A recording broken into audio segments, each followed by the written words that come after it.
중국이 결국 무릎을 꿇었습니다. 러시아를 끌어들이고 하늘을 침범하고 심지어 북한 카드까지 꺼내들었던 중국. 하지만 모든 게 허사였습니다. 한국은 단 7분 만에 중국 공군 전체를 무력화시켰거든요. 그 어떤 무력 조치도 하지 않았습니다. 더 충격적인 건 그 다음이었어요. 세계 강대국들이 모두 중국으로부터 등을 돌렸습니다. 14억 인구의 거대 국가가 속수무책으로 한국에 손을 내밀어야 했죠. 한국을 무시하다 모든 걸 잃어버린 중국의 몰락. 그 이야기를 즉시 공개합니다. 한국의 저력이 자랑스럽다고 생각하시는 분들은 구독과 좋아요 꾹 눌러주세요. 새벽 5시 휴대전화가 울렸습니다. 저는 첸웨이 중국 외교부 북미 아시아 담당 부국장이었어요. 25년간 외교 일선에서 일해왔지만 이런 시간에 전화를 받는 건 좋은 일이 아니라는 걸 알고 있었죠. 화면에는 장관 비서실이라고 떠 있었습니다. 여보세요. 제가 목소리를 가다듬으며 받았어요. 첸 부국장님,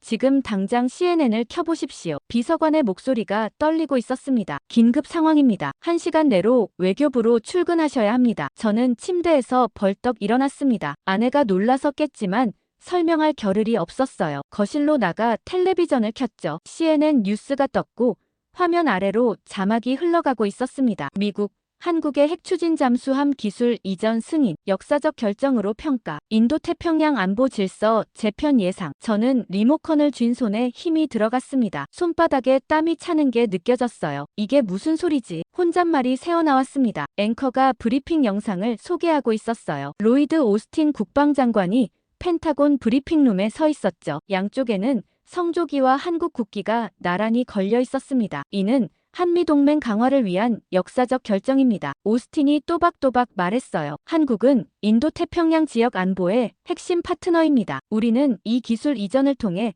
영내 억지력을 강화할 것입니다. 그의 말 한마디 한마디가 귀에 박혔습니다. 핵심 파트너라니.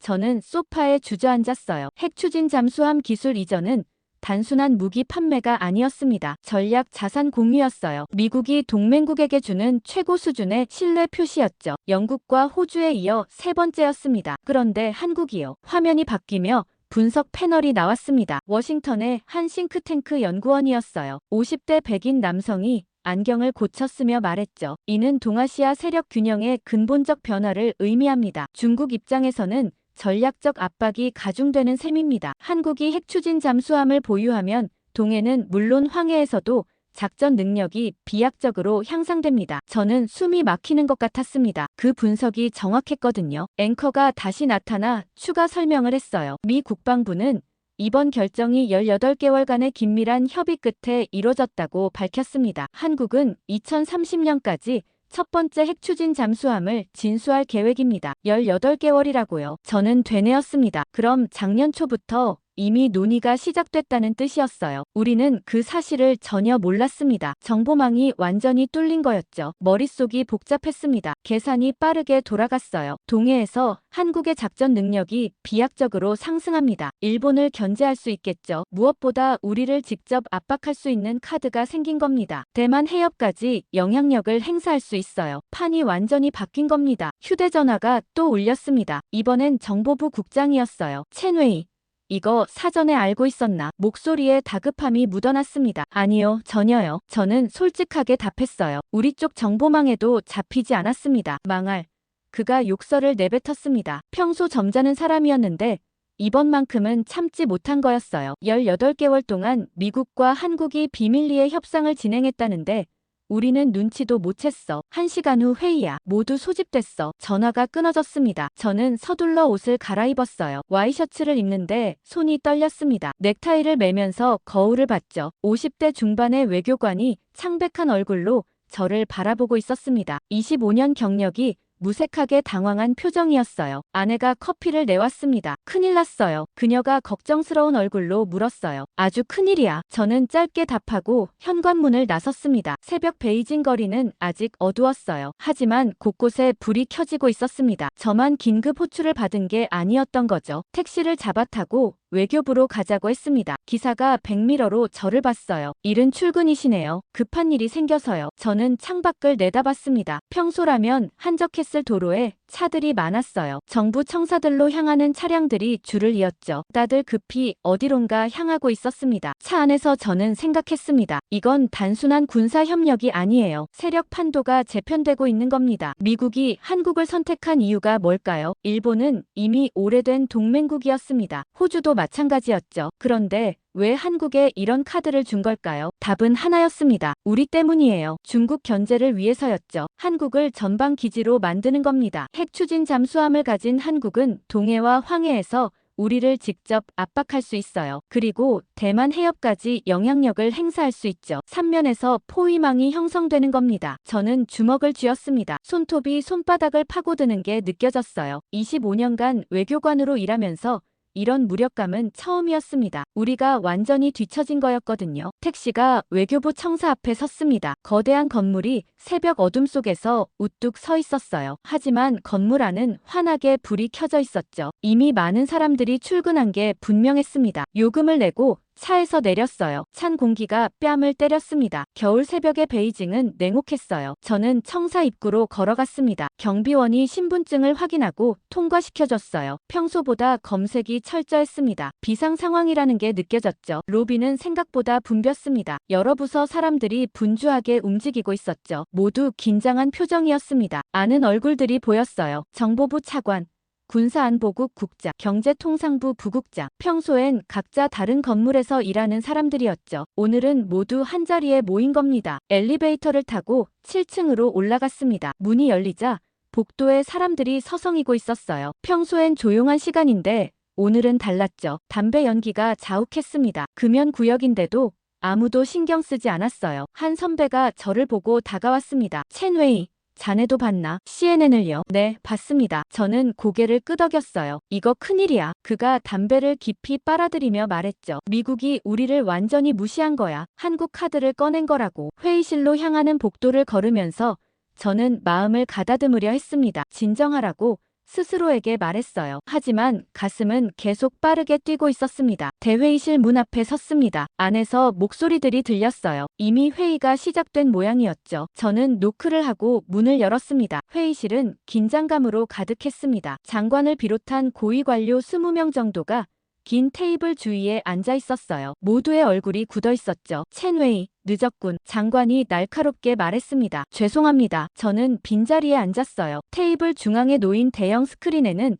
CNN 뉴스가 무음으로 흐르고 있었습니다. 화면 속에서 한국과 미국 국기가 나란히 펄럭이고 있었어요. 장관이 리모컨을 들고 화면을 가리켰습니다. 여러분, 이게 무엇을 의미하는지 이해하고 계십니까? 그의 목소리는 차갑고 무거웠어요. 미국이 한국의 핵추진 잠수함 기술을 넘겨줬습니다. 이건 단순한 동맹 강화가 아닙니다. 우리를 겨냥한 전략적 포위입니다. 회의실이 무거운 침묵에 빠졌습니다. 모두가 그 의미를 알고 있었죠. 저는 노트북을 꺼내 켰습니다. 손이 아직도 떨리고 있었어요. 장관이 계속 말했습니다. 18개월 동안 우리 정보망은 아무것도 잡아내지 못했습니다. 완전한 실패입니다. 그의 말투에 분노가 섞여 있었어요. 정보부 국장이 변명하려 했지만 장관이 손을 들어막았죠. 지금은 변명할 때가 아닙니다. 대응 방안을 찾아야 합니다. 저는 화면을 보며 생각했습니다. 이건 단순한 군사 협력이 아니에요. 세력이 재편되고 있는 겁니다. 미국이 아시아에서 새로운 축을 만들고 있었어요. 그 중심에 한국이 서게 된 거죠. 회의실 공기가 무겁게 가라앉았습니다. 장관이 화면을 끄고 우리를 둘러봤어요. 대응 방안을 논의하겠습니다. 그가 선언했죠. 각 부서별로 의견을 내주십시오. 정보부 국장이 먼저 입을 열었습니다. 한국의 핵잠수함 보유는 우리에게 직접적 위협입니다. 그가 자료를 펼쳤어요. 동해와 황해에서의 작전 능력이 기하급수적으로 증가할 겁니다. 군사안보국 차관이 끼어들었습니다. 대만 해협까지 영향력이 미칠 수 있습니다. 이건 우리 핵심 이익에 대한 도전이에요. 저는 조용히 듣고 있었습니다. 모두가 위협만 이야기하고 있었거든요. 하지만 대응책은 아무도 내놓지 않았죠. 장관이 참모 한 명을 가리켰습니다. 미국에 항해 서한을 보냈습니까? 네. 어젯밤에 발송했습니다. 참모가 대답했어요. 하지만 회신은 아직 없습니다. 당연하죠. 저는 속으로 중얼거렸습니다. 미국은 이미 결정을 내렸어요. 우리 항해 따위 신경 쓰지 않을 겁니다. 장관이 테이블을 손가락으로 두드렸습니다. 우리에게도 카드가 필요합니다. 그가 회의실을 둘러봤어요. 한국을 압박할 방법을 찾아야 합니다. 경제통상부 부국장이 손을 들었습니다. 무역 제재를 고려해 볼 수 있습니다. 한국 기업들이 우리 시장에 크게 의존하고 있으니까요. 하지만 그건 양날의 검입니다. 다른 참모가 반박했어요. 우리 공급망도 타격을 받을 겁니다. 회의실이 다시 조용해졌습니다. 모두가 막막해하고 있었어요. 그때 장관이 저를 봤습니다. 첸웨이, 자네 생각은 어떤가? 저는 잠시 망설였습니다. 솔직하게 말해야 할까요? 하지만 이 자리에서 침묵하는 건 더 나쁜 선택이었어요. 러시아와 협력을 강화해야 합니다. 제가 조심스럽게 말했죠. 회의실 분위기가 바뀌었습니다. 여러 사람들이 저를 주목했어요. 계속하게 장관이 말했습니다. 한국은 미국에 의존하고 있습니다. 저는 설명을 이어갔어요. 하지만 우리에게는 러시아라는 카드가 있습니다. 전략적 동맹을 강화해서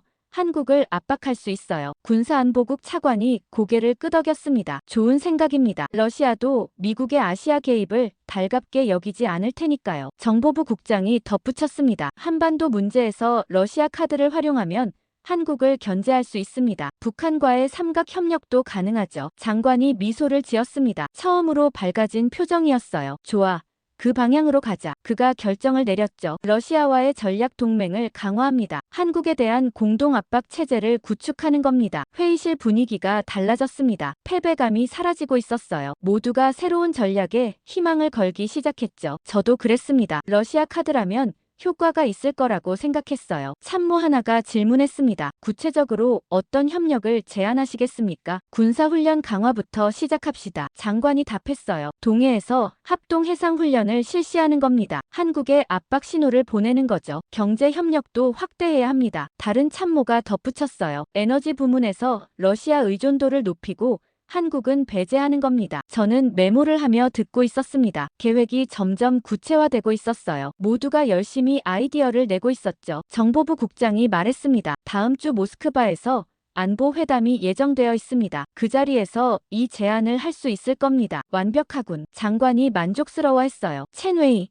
자네가 가게. 준비 서류를 만들어서 보고하게. 네, 알겠습니다. 저는 대답했습니다. 가슴이 두근거렸어요. 중요한 임무를 맡게 된 겁니다. 회의가 끝나고 사람들이 하나둘 자리를 떴습니다. 복도로 나오니 분위기가 달라져 있었어요. 아까의 긴장감이 사라지고 있었죠. 한 선배가 제 어깨를 두드렸습니다. 좋은 제안이었어. 첸웨이, 러시아 카드는 확실히 효과가 있을 거야. 감사합니다. 저는 겸손하게 답했어요. 하지만 속으로는 자신감이 차오르고 있었습니다. 사무실로 돌아오는 길에 동료 몇 명이 축하한다며 다가왔습니다. 역시 첸 부국장이야. 한 명이 엄지를 치켜 세웠어요. 한국 따위 우리 상대가 안 돼. 러시아까지 끌어들이면 끝이지. 저는 웃으며 고개를 끄덕였습니다. 그들의 말이 맞다고 생각했어요. 한국은 미국 없이는 아무것도 못해요. 그리고 러시아를 우리 편으로 만들면 한국은 고립될 겁니다. 제 책상에 앉아 노트북을 켰습니다. 모스크바 회담 준비 자료를 만들어야 했어요. 러시아와의 전략 동맹 강화 방안이라는 제목으로 문서를 열었죠. 첫 페이지에 목표를 적었습니다. 한국의 핵잠수함 보유에 대한 공동 대응, 미국의 아시아 개입 견제, 한반도 문제에서 주도권 확보. 손가락이 키보드 위를 빠르게 움직였습니다. 아이디어들이 쏟아져 나왔어요. 동해 합동훈련, 에너지 협력 확대, 군사기술 교류, 모든 게 완벽해 보였죠. 점심시간이 되자 동료들이 제자리로 왔습니다. 첸웨이, 같이 점심 먹으러 가자. 한 명이 제안했어요. 오늘은 내가 쏴야지. 러시아 카드를 낸 주인공이잖아. 우리는 청사 근처 식당으로 갔습니다. 고급 중식당이었어요. 원탁에 둘러앉아 요리를 주문했죠. 음식이 나오자 한 동료가 잔을 들었습니다. 첸웨이의 아이디어에 건배. 그가 말했어요. 러시아 카드로 한국을 눌러버리자고. 건배. 우리는 일제히 잔을 부딪혔습니다. 분위기가 들떠 있었어요. 모두가 자신감에 차 있었죠. 한국은 이제 끝이야. 한 동료가 말했습니다. 미국이 뭘 줘도 소용없어. 러시아가 우리 편이면 한국은 고립될 수밖에 없거든. 맞아. 다른 동료가 거들었어요. 한국은 미국 없이는 아무것도 못해. 경제도 안보도 전부 미국 의존이잖아. 저는 그 말들을 들으며 고개를 끄덕였습니다. 모두가 맞는 말이라고 생각했어요. 한국의 약점은 명확했습니다. 작은 나라, 제한된 자원, 미국 의존도. 우리가 러시아와 손잡으면 한국은 어쩔 도리가 없을 거예요. 식사를 마치고 사무실로 돌아왔습니다. 오후 내내 보고서를 작성했어요. 페이지가 쌓여갔죠. 러시아와의 협력 방안, 한국 압박 시나리오, 예상 효과 분석, 모든 게 논리적이고 완벽해 보였습니다. 저녁 무렵 보고서를 완성했습니다. 총 50페이지였어요. 인쇄를 하고 제본을 했죠. 표지에 제목을 크게 적었습니다. 한국 핵잠수함 보유에 대한 대응 전략, 러시아 카드 활용 방안. 장관실로 가져갔습니다. 비서에게 전달하면서 말했어요. 긴급 보고서입니다. 장관님께서 검토하시도록 부탁드립니다. 비서가 받아들며 고개를 끄덕였습니다. 곧 전달하겠습니다. 사무실로 돌아와 창밖을 봤습니다. 베이징 시내에 불이 켜지고 있었어요. 거대한 도시가 활기차게 움직이고 있었죠. 저는 뿌듯한 마음이 들었습니다. 오늘 좋은 전략을 제시했어요. 러시아 카드는 분명 효과가 있을 겁니다. 한국은 곧 우리의 압박을 느끼게 될 거예요. 휴대전화가 울렸습니다. 장관실에서 온 문자였어요. 보고서 잘 받았습니다. 훌륭한 작업입니다. 다음 주 모스크바 출장 준비하십시오. 저는 미소를 지었습니다. 인정받은 기분이었어요. 25년 외교관 생활에서 가장 중요한 임무를 맡게 된 겁니다. 집으로 가는 택시 안에서 저는 생각했습니다. 한국은 미국 없이는 아무것도 못해요. 그리고 우리에게는 러시아가 있습니다. 이 싸움은 이미 정해진 거나 마찬가지였죠. 자신감이 넘쳤습니다. 회의실에서 모두가 웃고 있던 모습이 떠올랐어요. 우리는 승리를 확신하고 있었습니다. 일주일 후 저는 모스크바행 비행기에 올랐습니다. 베이징 수도 공항에서 출발하는 아침 편이었어요. 좌석에 앉아 서류 가방을 무릎에 올려놓았죠. 안에는 러시아 측에 제안할 협력 방안이 들어있었습니다. 완벽한 계획이라고 생각했어요. 비행기가 이륙하고 구름 위로 올라갔습니다. 창밖으로 푸른 하늘이 펼쳐졌어요. 저는 눈을 감고 회의 시뮬레이션을 해봤죠. 러시아 외무차관 세르게이를 만날 예정이었습니다. 그와는 몇 번 만난 적이 있었어요. 실용주의자였죠. 감정보다는 이익으로 움직이는 사람이었습니다. 모스크바에 도착한 건 현지 시간 오후 2시였습니다. 공항을 나서니 차가운 바람이 얼굴을 때렸어요. 11월의 모스크바는 벌써 겨울이었죠. 대사관에서 나온 차량이 저를 호텔로 데려다줬습니다. 시내 중심가의 고급 호텔이었어요. 체크인을 하고 방에 들어가 짐을 풀었습니다. 내일 오전 회의 준비를 다시 점검했어요. 제안서, 데이터 자료, 예상 질문 답변까지 모든 게 준비됐죠. 저녁에 대사관 직원과 저녁 식사를 했습니다. 크렘린 근처의 러시아 식당이었어요. 보르시와 펠메니를 주문했죠. 최근 러시아 분위기는 어떻습니까? 제가 물었습니다. 직원이 숟가락을 내려놓으며 답했어요. 복잡합니다. 우크라이나 문제로 서방과의 관계가 악화돼 있죠. 그래서 아시아 쪽으로 눈을 돌리고 있습니다. 그럼 우리 제안에 긍정적일 것 같습니까? 저는 다시 물었어요. 당연하죠. 직원이 고개를 끄덕였습니다. 러시아는 중국과의 협력 강화를 원합니다. 미국 견제를 위해서라도요. 저는 안심했습니다. 모든 게 계획대로 진행될 거라고 생각했어요. 다음 날 아침 러시아 외무부 청사로 향했습니다. 거대한 스탈린식 건물이었어요. 경비 검색을 거쳐 안으로 들어갔죠. 복도는 길고 어두웠습니다. 회의실로 안내받았어요. 문을 열고 들어가니 세르게이가 이미 와 있었습니다. 첸웨이, 오랜만이군. 그가 악수를 청했어요. 러시아어 억양이 강한 중국어였죠. 만나서 반갑습니다. 저는 악수하며 답했습니다. 우리는 테이블에 마주 앉았습니다. 통역관이 옆에 자리를 잡았어요. 저는 가방에서 제안서를 꺼냈죠. 한국의 핵잠수함 보유에 대해 논의하고 싶습니다. 제가 시작했어요. 이는 영내 안정에 위협이 됩니다. 세르게이가 서류를 받아들었습니다. 천천히 넘겨보더니 고개를 들었어요. 흥미롭군요. 그가 말했습니다. 하지만 우리 입장은 조금 다릅니다. 저는 미간을 찌푸렸습니다. 다르다고요. 어떻게요? 한국의 핵잠수함 보유가 꼭 나쁜 건 아닙니다. 세르게이가 조심스럽게 말했어요. 영내 균형 측면에서 보면 오히려 안정에 도움이 될 수도 있죠. 저는 귀를 의심했습니다. 뭐라고요? 안정에 도움이 된다고요? 그렇습니다. 세르게이가 고개를 끄덕였어요. 일본의 군사력 강화를 견제할 수 있으니까요. 우리는 일본의 재무장을 경계하고 있습니다. 하지만 한국은 우리의 전략적 경쟁자입니다. 제가 반박했죠. 미국의 동맹국이고요. 그건 우리도 압니다. 세르게이가 말했어요. 하지만 한국은 우리와 경제 협력도 하고 있죠. 복잡한 관계입니다. 저는 당황했습니다. 이건 예상과 완전히 달랐어요. 러시아가 우리 편이 되어줄 거라고 확신했었거든요. 그럼 우리 제안은 거절하시는 겁니까? 제가 물었습니다. 거절은 아닙니다. 세르게이가 손을 저었어요. 다만 신중하게 접근하고 싶습니다. 한국을 너무 압박하는 건 우리 이익에도 맞지 않거든요. 저는 서류를 다시 펼쳤습니다. 합동 군사훈련은 어떻습니까? 동해에서 함께 훈련을 실시하면 한국에 강력한 메시지를 보낼 수 있습니다. 세르게이가 잠시 생각하더니 말했습니다. 그건 고려해 볼 수 있습니다. 하지만 규모는 제한적이어야 할 겁니다. 한국을 자극하고 싶지 않거든요. 저는 답답함을 느꼈습니다. 이게 무슨 동맹입니까? 러시아는 우리 제안에 미온적이었어요. 회의는 2시간 동안 이어졌습니다. 하지만 아무런 합의도 이루지 못했어요. 세르게이는 계속 신중한 접근을 강조했죠. 회의가 끝나고 악수를 나눴습니다. 오늘 논의 감사합니다. 세르게이가 말했어요. 우리 쪽에서도 검토해 보겠습니다. 저는 고개를 끄덕이며 회의실을 나왔습니다. 복도를 걸으며 주먹을 쥐었어요. 이건 실패였습니다. 러시아 카드가 생각만큼 강력하지 않았던 거예요. 대사관 차량이 저를 호텔로 데려다 줬습니다. 차 안에서 저는 멍하니 창밖을 봤어요. 모스크바 시내가 흘러갔지만 눈에 들어오지 않았죠. 호텔방에 돌아와 장관에게 전화를 걸었습니다. 어떻게 됐나? 장관이 물었어요. 좋지 않습니다. 저는 솔직하게 보고했어요. 러시아가 우리 제안에 미온적입니다. 한국을 자극하고 싶지 않다고 하더군요. 장관이 한숨을 쉬는 소리가 들렸습니다. 그럼 합의는 이루어지지 않은 건가? 네, 그렇습니다. 저는 대답했어요. 그들은 신중한 접근을 원합니다. 전화가 끊어졌습니다. 저는 침대에 앉아 생각했어요. 뭐가 잘못된 걸까요? 우리 계획은 완벽했습니다. 러시아는 당연히 우리 편이 될 거라고 생각했어요. 하지만 현실은 달랐죠. 이틀 후 베이징으로 돌아왔습니다. 공항에서 곧장 외교부로 갔어요. 장관이 저를 기다리고 있었죠. 보고하게. 그가 차갑게 말했습니다. 저는 모스크바 회의 내용을 상세히 설명했어요. 세르게이의 반응, 러시아의 입장, 우리 제안에 대한 거부감, 모든 걸 솔직하게 말했죠. 장관의 얼굴이 점점 굳어갔습니다. 그럼 러시아 카드는 쓸모없다는 건가? 그가 물었어요. 저는 대답하기 어려웠습니다. 완전히 쓸모없는 건 아닙니다. 제가 조심스럽게 말했어요. 다만 우리가 기대했던 것만큼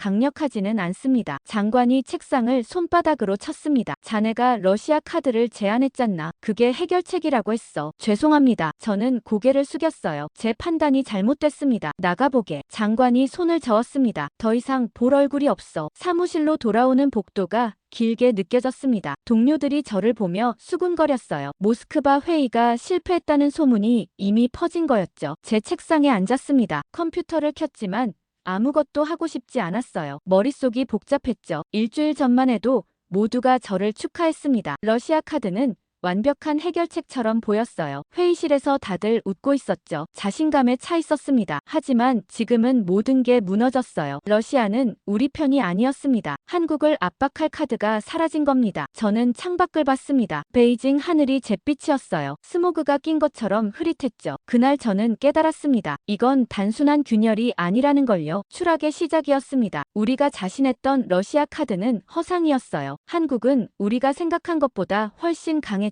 그리고 우리는 고립되어 가고 있었습니다. 저녁 무렵 뉴스를 봤습니다. 러시아 외무부 대변인이 기자회견을 하고 있었어요. 한국의 핵추진 잠수함 보유에 대한 질문이 나왔죠. 우리는 영내 안정을 원합니다. 대변인이 말했어요. 한국의 결정이 지역 균형에 기여할 수 있다고 봅니다. 화면을 보며 저는 주먹을 쥐었습니다. 러시아가 공개적으로 한국 편을 든 거였어요. 뉴스를 끄고 나서도 한참을 멍하니 앉아 있었습니다. 러시아의 배신이 실감났어요. 우리가 믿었던 카드가 사라진 겁니다. 다음 날 아침 긴급회의가 소집됐습니다. 또 같은 회의실이었어요. 하지만 분위기는 일주일 전과 완전히 달랐죠. 자신감은 사라지고 불안감만 가득했습니다. 장관이 먼저 입을 열었습니다. 러시아가 우리를 저버렸습니다. 그의 목소리에 분노가 섞여 있었어요. 이제 우리만의 방법을 찾아야 합니다. 군사안보국 차관이 발언했습니다. 뭔가 보여줘야 합니다. 가만히 있으면 약해 보입니다. 맞습니다. 다른 참모가 동의했어요. 한국이 우리를 무시하고 있어요. 강력한 메시지를 보내야 합니다. 저는 조용히 듣고만 있었습니다. 모스크바 실패 이후로 발언권이 없었거든요. 장관이 테이블을 둘러봤습니다. 구체적인 방안이 있습니까? 동북공정 관련 발언을 강화하면 어떻겠습니까? 한 참모가 제안했어요. 고구려와 발해가 우리 역사라는 입장을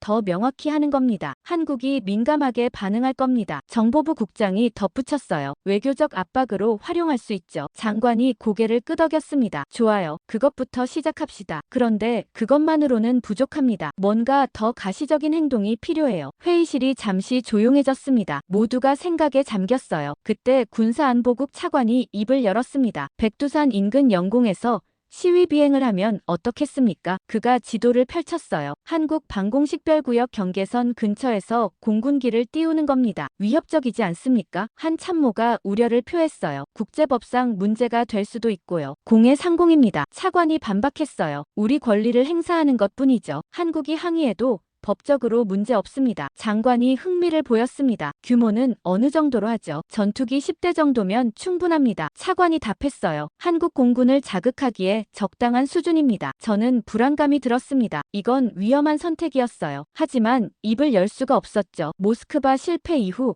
제 의견은 신뢰를 잃었으니까요. 좋습니다. 장관이 결정을 내렸어요. 동북 공정 발언과 영공 시위를 동시에 진행합시다. 한국에 우리가 만만치 않다는 걸 보여주는 겁니다. 회의가 끝나고 각자 자리로 돌아갔습니다. 복도에서 동료 하나가 제게 다가왔어요. 첸웨이, 어떻게 생각해? 위험해 보입니다. 저는 솔직하게 말했어요. 한국이 강하게 반발할 겁니다. 그래야 효과가 있는 거 아냐? 동료가 어깨를 으쓱했어요. 우리도 가만히 있을 순 없잖아. 사흘 후 계획이 실행됐습니다. 먼저 외교부 대변인이 브리핑에서 발언했어요. 고구려와 발해는 중국 역사의 일부입니다. 이는 역사적 사실이며 우리 입장은 확고합니다. 뉴스는 즉각 한국으로 전해졌습니다. 그날 오후 한국 외교부가 성명을 냈어요. 역사 왜곡을 즉각 중단하라. 고구려와 발해는 한국사의 정통성을 계승한 국가다. 중국의 역사 침탈을 강력히 규탄한다. 저는 모니터로 한국 반응을 지켜봤습니다. 예상대로 격렬했어요. 언론들이 일제히 비난 기사를 쏟아냈죠. 다음 날 아침 영공 시위가 시작됐습니다. 중국 공군 전투기 12대가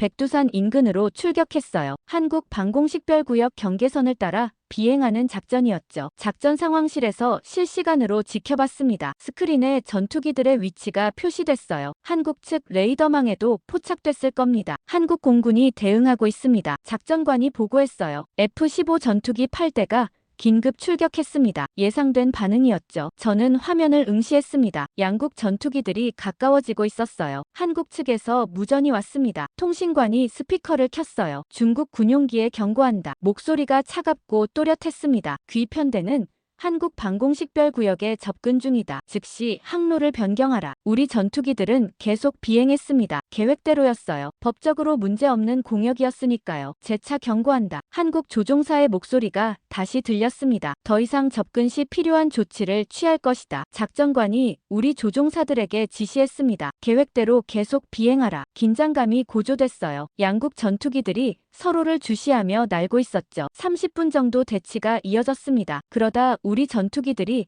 방향을 틀어 돌아왔어요. 계획된 시위 비행이 끝난 겁니다. 작전 완료. 작전관이 보고했어요. 한국 전투기들도 복귀하고 있습니다. 저는 안도의 한숨을 쉬었습니다. 충돌은 없었어요. 하지만 불안감은 사라지지 않았죠. 그날 저녁 국제뉴스가 터졌습니다. CNN이 먼저 보도했어요. 중국 전투기 한국 방공식별구역 인근 시위 비행. 한중 군사적 긴장 고조. BBC도 알자지라도 같은 소식을 다뤘습니다. 대부분 중국을 비난하는 논조였어요. 도발적 행위, 지역 불안정 야기, 한국 주권 침해 시도, 국제 여론이 우리에게 불리했습니다. 다음 날 한국 정부가 공식 항의를 보냈습니다. 주중 한국 대사관에서 외교 문서가 전달됐어요. 저는 그 문서를 검토해야 했죠. 중국의 동북 공정 발언과 영공 침범 시도를 강력히 규탄한다. 문서는 명확했어요. 역사를 조작하고 하늘을 침범했다. 주권을 건드리면 대화 대신 대응이 있을 뿐이다. 마지막 문장이 인상적이었습니다. 협박이 아니라 경고였어요. 오후에 한국 외교관과의 면담이 잡혔습니다. 상대는 박지현이라는 이름의 여성 외교관이었어요. 서류상으로는 1급 서기관이었지만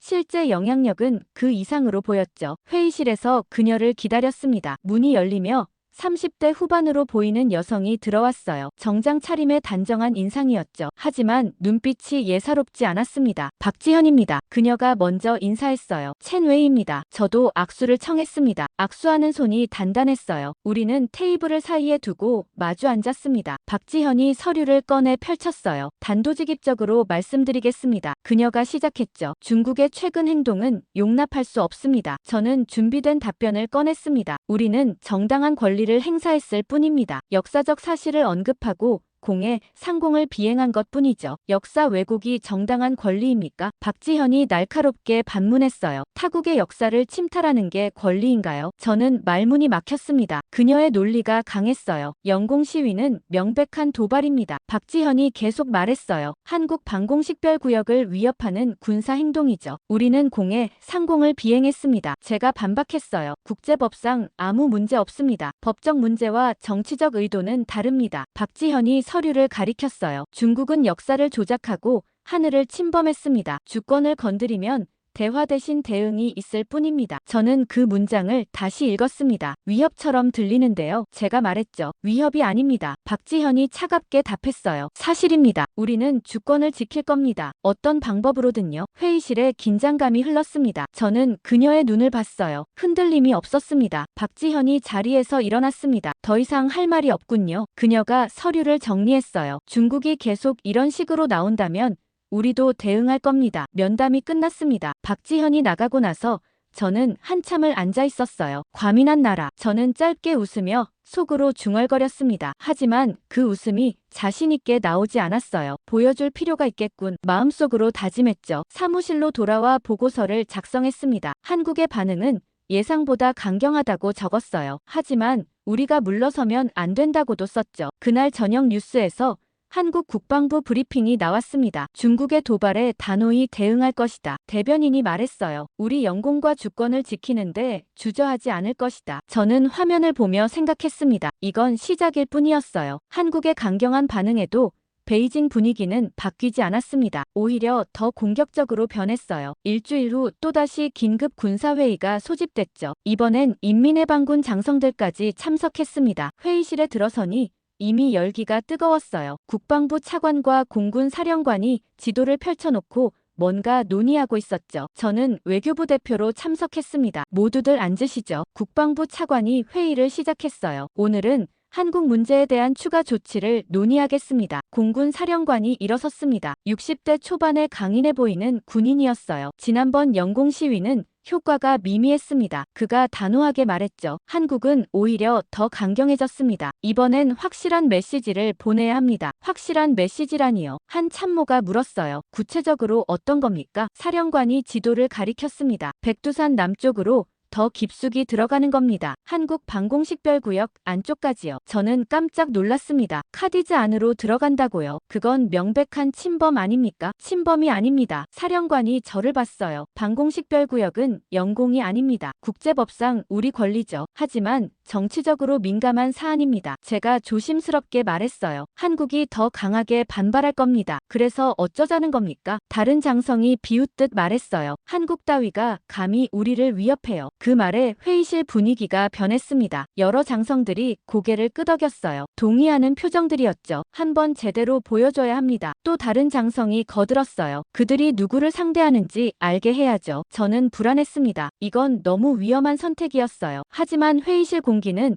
이미 결정된 것 같았죠. 전자전 장비도 활용합시다. 공군 사령관이 제안했어요. 레이더 교란을 시도하는 겁니다. 한국 측 탐지 능력을 무력화시키면서요. 그건 더 위험합니다. 제가 반대했어요. 명백한 공격 행위로 해석될 수 있습니다. 공격이 아니라 경고용입니다. 사령관이 단호하게 말했죠. 우리 능력을 보여주는 것뿐이에요. 저는 더 말하고 싶었습니다. 하지만 장성들의 표정을 보니 입을 열 수가 없었어요. 모두가 강경책을 원하고 있었죠. 국방부 차관이 정리했습니다. 그럼 다음 주에 작전을 실행하겠습니다. 규모는 전투기 15대, 전자전기 2대, 백두산 남쪽 카디즈 내부로 진입합니다. 외교부 의견은요? 그가 저를 봤어요. 저는 잠시 망설였습니다. 반대해야 할까요? 하지만 이미 분위기는 정해져 있었어요. 신중하게 접근하시기 바랍니다. 제가 애매하게 말했어요. 한국의 반응을 예의주시해야 할 겁니다. 그 정도는 우리도 압니다. 한 장성이 코웃음 쳤어요. 걱정 마십시오. 그들은 대응할 능력조차 없을 겁니다. 회의가 끝나고 저는 무거운 마음으로 돌아왔습니다. 사무실에 앉아 생각했어요. 이건 잘못된 길이에요. 하지만 막을 수 없었습니다. 일주일은 빠르게 지나갔습니다. 작전일 아침. 저는 다시 군 작전 상황실로 소집됐어요. 실시간으로 작전을 모니터링하기 위해서였죠. 상황실 스크린에는 동해 상공 지도가 떠 있었습니다. 우리 전투기들의 위치가 실시간으로 표시되고 있었어요. 편대 이륙 완료. 작전관이 보고했습니다. 백두산 방향으로 비행 중입니다. 예상 진입 시간 15분 후. 저는 화면을 응시했습니다. 손에 땀이 차는 게 느껴졌어요. 한국 측 레이더가 우리를 포착했습니다. 다른 작전관이 알렸어요. 긴급 출격 준비 중인 것 같습니다. 당연한 반응이었죠. 15분 후 우리 전투기들이 카디즈 경계선에 도달했습니다. 잠시 멈춰 있더니 그대로 진입했어요. 한국 측에서 경고 무전이 왔습니다. 통신관이 스피커를 켰죠. 중국 군용기에 최후 경고한다. 목소리가 이전보다 더 차갑고 날카로웠습니다. 즉각 항로를 변경하라. 계속 진입 시 격추를 불사할 것이다. 격추라는 단어에 상황실이 긴장했습니다. 하지만 사령관은 태연했어요. 계속 진행하라. 그가 명령했습니다. 전자전 장비 활성화. 전자전기가 작동을 시작했습니다. 한국 측 레이더를 교란하는 전파를 쏘기 시작한 거죠. 한국 공군 F-15 6대 긴급 출격. 작전관이 보고했어요. 우리 편대를 향해 고속 접근 중입니다. 화면에서 양측 전투기들이 가까워지고 있었습니다. 거리가 점점 좁혀졌어요. 50km, 30km, 20km. 그때였습니다. 저는 이상한 걸 느꼈어요. 상황실 모니터들이 미세하게 떨리기 시작했죠. 통신 상태 확인. 사령관이 지시했습니다. 정상입니다. 통신관이 답했어요. 하지만 뭔가 이상합니다. 신호가 불안정해지고 있습니다. 1분 후 첫 번째 전투기에서 보고가 들어왔습니다. 레이더 신호 약화. 조종사의 목소리가 떨리고 있었어요. GPS도 불안정합니다. 다른 전투기들도 같은 보고를 했습니다. 계기판에 이상이 생기고 있다고 했어요. 저는 가슴이 철렁했습니다. 뭔가 잘못되고 있었어요. 전자전 장비 점검. 사령관이 다급하게 명령했죠. 우리 쪽 문제인가? 아닙니다. 기술관이 당황한 목소리로 답했어요. 외부에서 강력한 간섭 신호가 들어오고 있습니다. 그 순간 모든 화면이 깜빡였습니다. 상황실 조명도 순간 흔들렸어요. 그리고 스피커에서 조종사들의 비명이 터져 나왔죠. 모든 장비가 꺼졌습니다. 한 조종사가 외쳤어요. 레이더, 통신, GPS. 다 먹통입니다. 다른 조종사들도 같은 보고를 했습니다. 계기판이 전부 꺼졌다고 했어요. 시스템이 완전히 멈춘 거였죠. 상황실이 혼란에 빠졌습니다. 작전관들이 각자 화면을 확인하며 소리쳤어요. 하지만 아무도 원인을 파악하지 못했죠. 저는 화면을 응시했습니다. 우리 전투기 신호들이 하나씩 사라지고 있었어요. 레이더에서 지워지는 거였죠. 긴급 복구. 사령관이 소리쳤습니다. 백업 시스템 가동해. 기술관들이 키보드를 두드렸습니다. 하지만 소용없었어요. 모든 시스템이 무반응이었죠. 그때 저는 깨달았습니다. 그들이 우릴 지워버렸다. 속으로 중얼거렸어요. 한국이 역으로 전자전을 펼친 겁니다. 그것도 우리보다 훨씬 강력한 수준으로요. 7분이 지났습니다. 가장 긴 7분이었어요. 상황실은 침묵에 빠졌죠. 모두가 화면만 바라보고 있었습니다. 그러다 갑자기 시스템이 되살아났습니다. 화면에 다시 신호들이 나타나기 시작했어요. 통신 복구. 통신관이 외쳤습니다. 조종사들과 연결됩니다. 스피커에서 조종사들의 목소리가 들렸습니다. 모두 당황해 있었어요. 무슨 일이었습니까? 뭔가에 당한 겁니까? 상황 보고. 사령관이 명령했어요. 편대는 무사합니다. 한 조종사가 답했습니다. 하지만 7분간 모든 시스템이 마비됐습니다. 현재 작전 해역을 이탈해 복귀 중입니다. 이탈이라고요? 사령관이 되물었어요. 누가 명령했습니까? 아무도 명령하지 않았습니다. 조종사가 답했죠. 하지만 계기가 다 꺼진 상태에서 더 이상 작전을 수행할 수 없었습니다. 안전을 위해 복귀를 선택했습니다. 상황실이 조용해졌습니다. 모두가 무슨 일이 벌어졌는지 이해하기 시작했어요. 한국이 우리를 완전히 무력화시킨 겁니다. 그것도 단 7분 만에요. 사령관의 얼굴이 창백해졌습니다. 이게 대체 무슨... 그가 중얼거렸어요. 어떻게 이런 일이... 저는 의자에 주저앉았습니다. 손이 떨리고 있었어요. 회의실에서 그 장성이 했던 말이 떠올랐죠. 한국 따위가 감히 우리를 위협해. 한번 경고용 대용량 전자전 보여줘라. 그들은 대응할 능력조차 없다. 저는 그 말들을 되뇌었습니다. 하지만 현실은 정반대였어요. 한국은 능력이 있었습니다. 그것도 우리보다 훨씬 앞선 능력이었죠. 그들이 우릴 지워버렸어요. 저는 숨을 삼켰습니다. 단 7분 만에 우리 하늘의 눈과 귀를 완전히 차단했죠. 이건 경고였습니다. 다음엔 더 심할 거라는 메시지였어요. 작전실을 나와 복도를 걸으며 저는 다리에 힘이 풀리는 걸 느꼈습니다. 벽에 기대숨을 고르며 생각했어요. 7분간의 무력화. 이게 뭘 의미하는 걸까요? 한국이 우리보다 앞서 있다는 증거였죠. 사무실로 돌아오니 동료들이 수군거리고 있었습니다. 소식이 이미 퍼진 거였어요. 모두가 충격에 빠진 표정이었죠. 첸웨이, 정말입니까? 한 동료가 다가왔어요. 한국이 우리 전투기들을 무력화시켰다는 게 사실입니다. 저는 고개를 끄덕였어요. 7분간 모든 시스템이 멈췄습니다. 그 말에 동료의 얼굴이 굳었습니다. 어떻게 그런 일이? 기술 수준이 우리보다 앞선 겁니다. 제가 답했죠. 우리가 과소평가했어요. 책상에 앉아 컴퓨터를 켰습니다. 뉴스를 검색했어요. 아직 외부에는 알려지지 않은 것 같았죠. 하지만 곧 터질 거였습니다. 그날 오후 긴급 보고서를 작성했습니다. 장관에게 제출할 문서였어요. 한국의 전자전 능력 평가라는 제목을 붙였죠. 키보드를 두드리며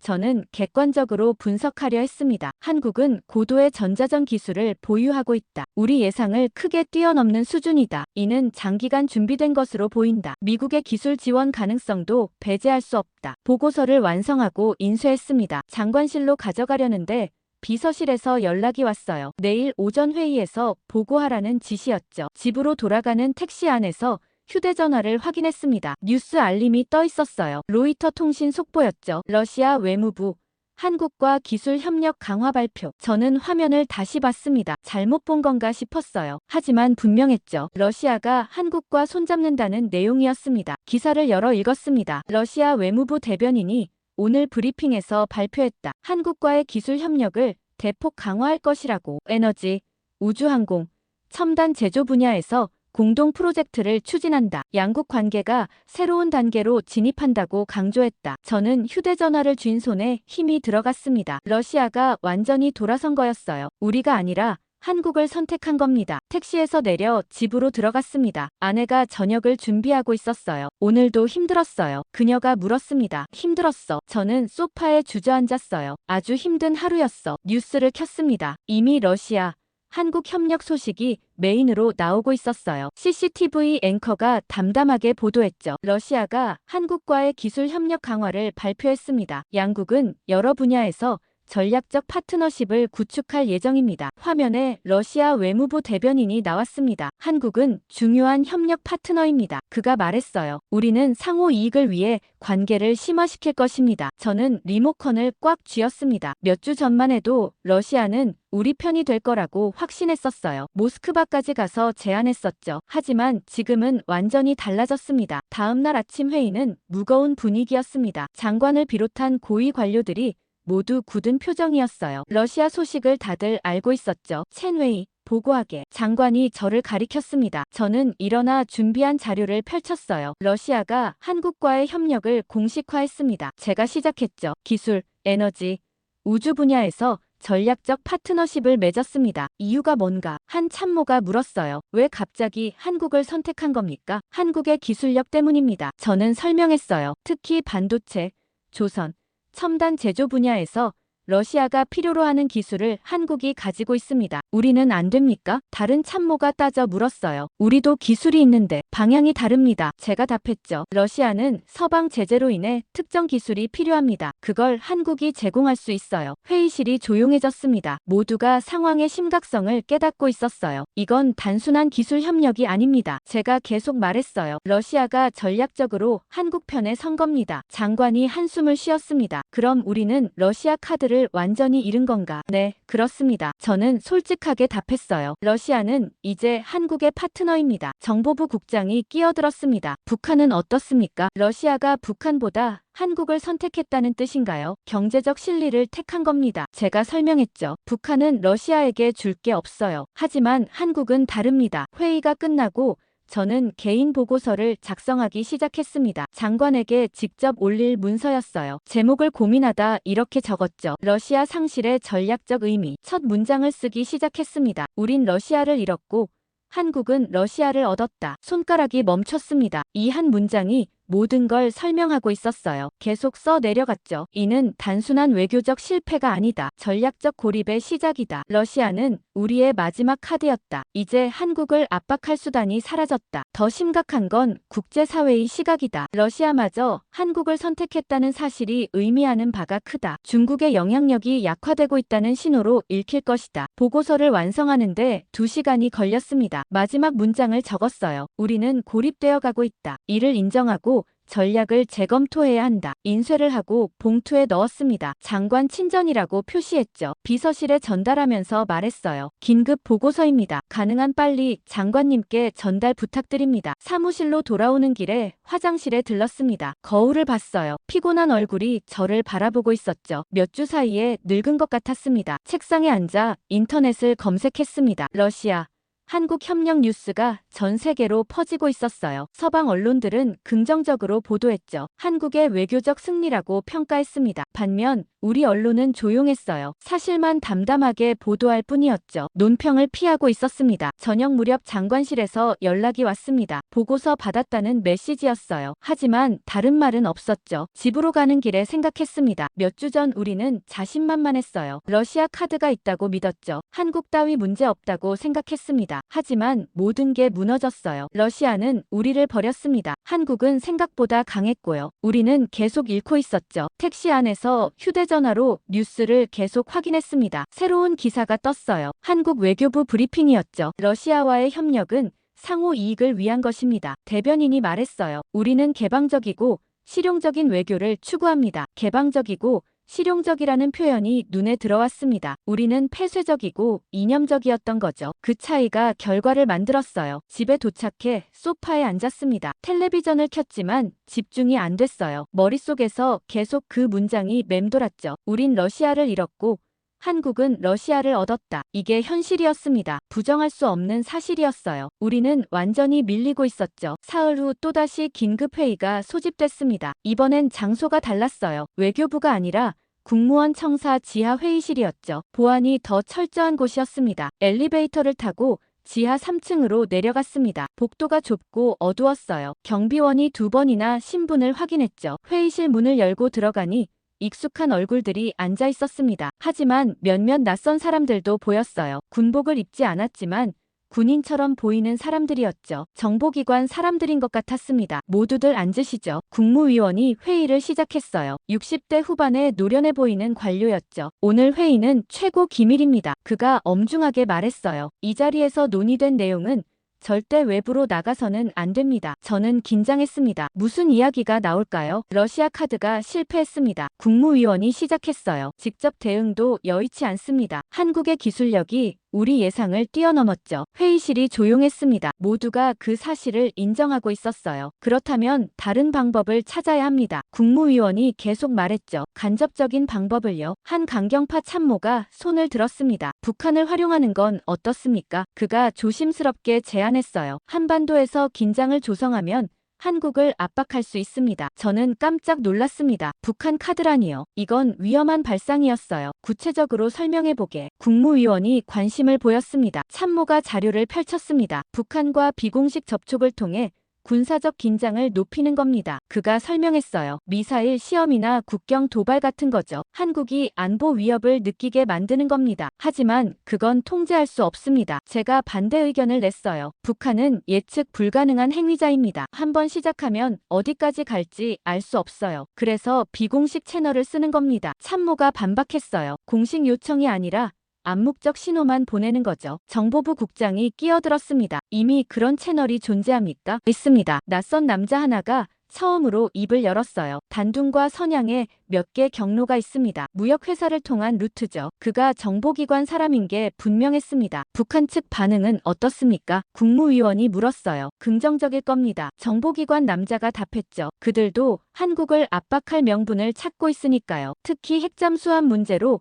북한도 위협을 느끼고 있습니다. 저는 불안했습니다. 이건 불장난이에요. 속으로 중얼거렸죠. 하지만 회의실 분위기는 달랐습니다. 여러 사람들이 고개를 끄덕이고 있었어요. 위험 요소는 무엇입니까? 한 참모가 물었습니다. 통제력 상실입니다. 제가 대답했어요. 북한이 우리 의도를 넘어서는 행동을 할 수 있습니다. 그럼 우리도 책임에서 자유로울 수 없죠. 그건 기우입니다. 강경파 참모가 제 의견을 일축했어요. 우리는 비공식 채널만 사용합니다. 공식적으로는 아무 관련이 없어요. 국제사회가 연결고리를 찾을 겁니다. 제가 다시 반박했죠. 정황상 우리가 배후라는 게 드러날 수 있어요. 국무위원이 손을 들어 우리를 제지했습니다. 두 의견 모두 일리가 있습니다. 그가 정리했어요. 하지만 우리에게 선택지가 많지 않은 것도 사실입니다. 회의실이 다시 조용해졌습니다. 저는 주위를 둘러봤어요. 대부분 강경파 쪽으로 기울고 있는 것 같았죠. 시범적으로 접촉해봅시다. 국무위원이 결정을 내렸어요. 소규모로 신호를 보내는 겁니다. 북한의 반응을 보고 다음 단계를 결정하죠. 정보기관 남자가 고개를 끄덕였습니다. 알겠습니다. 그가 말했어요. 이번 주 내로 단둥 채널을 통해 접촉하겠습니다. 외교부 입장은요? 국무위원이 저를 봤습니다. 저는 조심스럽게 말했습니다. 신중하게 접근해야 합니다. 이건 양날의 검이에요. 잘못하면 우리만 다칠 수 있습니다. 기록해두겠습니다. 국무위원이 차갑게 말했어요. 하지만 진행은 계속됩니다. 회의가 끝나고 밖으로 나왔습니다. 복도에서 한 동료가 제게 다가왔어요. 첸웨이, 너무 소극적인 거 아니야? 그가 낮은 목소리로 말했죠. 지금은 뭐라도 해야 할 때야. 이건 불장난입니다. 저는 단호하게 답했어요. 북한을 이용하는 건 위험해요. 통제할 수 없어요. 그래도 가만히 있을 순 없잖아. 동료가 답답해했습니다. 한국한테 계속 밀리기만 할 거야. 저는 더 이상 말하지 않았습니다. 엘리베이터를 타고 지상으로 올라왔어요. 밝은 햇살이 눈부셨지만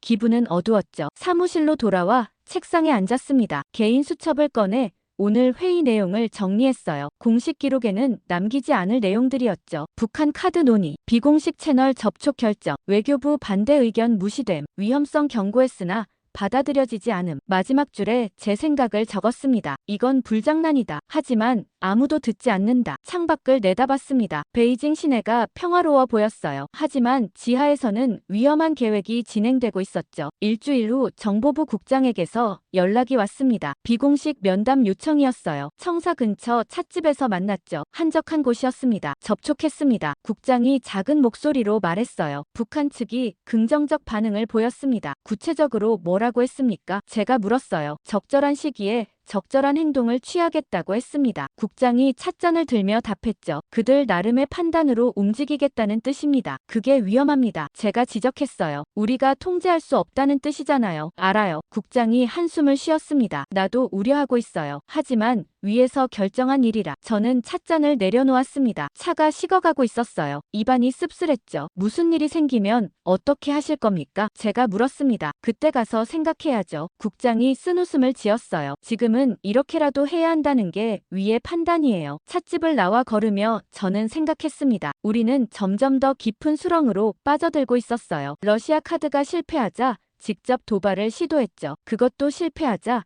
이제는 북한을 이용하려 합니다. 하지만 이건 가장 위험한 선택이었어요. 그날 밤 집에서 뉴스를 봤습니다. 아직 북한 쪽에서는 아무 움직임이 없었어요. 하지만 곧 뭔가 터질 거라는 예감이 들었죠. 저는 수첩에 한 줄을 더 적었습니다. 불장난은 이미 시작됐다. 이제 불이 어디까지 번질지 지켜봐야 한다. 북한 접촉 이후 이틀이 지났습니다. 아직 북한 측에서 가시적인 움직임은 없었어요. 하지만 베이징 분위기는 묘하게 긴장돼 있었죠. 뭔가 터지기 직전 같은 느낌이었습니다. 그날 아침 출근하자마자 비상 연락이 떨어졌습니다. 장관실로 즉시 오라는 지시였어요. 급히 엘리베이터를 타고 올라갔죠. 장관실 문을 열고 들어가니 이미 몇 명이 모여 있었습니다. 정보부 국장, 경제통상부 차관, 그리고 미국 담당 국장이었어요. 모두 굳은 표정이었죠. 앉게. 장관이 말했습니다. 목소리가 평소보다 더 낮았어요. 큰일 났어. 저는 자리에 앉으며 물었습니다. 무슨 일입니까? 트럼프가 직접 나섰습니다. 미국 담당 국장이 태블릿을 건넸어요. 화면에는 트위터 게시물이 떠 있었죠. 중국이 한국을 계속 괴롭히면 경제 제재를 고려할 것이다. 미국은 동맹국을 보호한다. 이는 최종 경고다. 저는 화면을 다시 봤습니다. 트럼프의 공식 계정이었어요. 20분 전에 올라온 게시물이었죠. 이미 리트윗이 수만 건이었습니다. 이게 전부가 아닙니다. 정보부 국장이 서류를 펼쳤어요. 워싱턴에서 제재 명단이 작성되고 있다는 첩보를 입수했습니다. 무슨 명단입니까? 제가 물었죠. 타깃 기업과 개인 리스트입니다. 국장이 설명했어요. 금융 제재 대상이죠. 미국 금융 시스템 접근이 차단될 겁니다. 회의실이 무거운 침묵에 빠졌습니다. 금융 제재라는 말의 무게를 모두가 알고 있었어요. 범위는 어느 정도입니까? 경제통상부 차관이 떨리는 목소리로 물었습니다. 아직 확정되지 않았습니다. 정보부 국장이 답했어요. 하지만 주요 국유 기업들이 포함될 것으로 보입니다. 은행, 통신, 에너지 부문이 타깃입니다. 장관이 책상에 주먹을 내리쳤습니다. 이게 무슨 내정 간섭입니까? 그가 분노했어요. 미국이 우리 내정에 이래라 저래라 하겠다는 겁니까? 하지만 그들은 할 수 있습니다. 제가 조심스럽게 말했어요. 달러 패권을 쥐고 있으니까요. 그게 무슨 소리야? 장관이 저를 노려봤습니다. 미국 금융 시스템에서 차단되면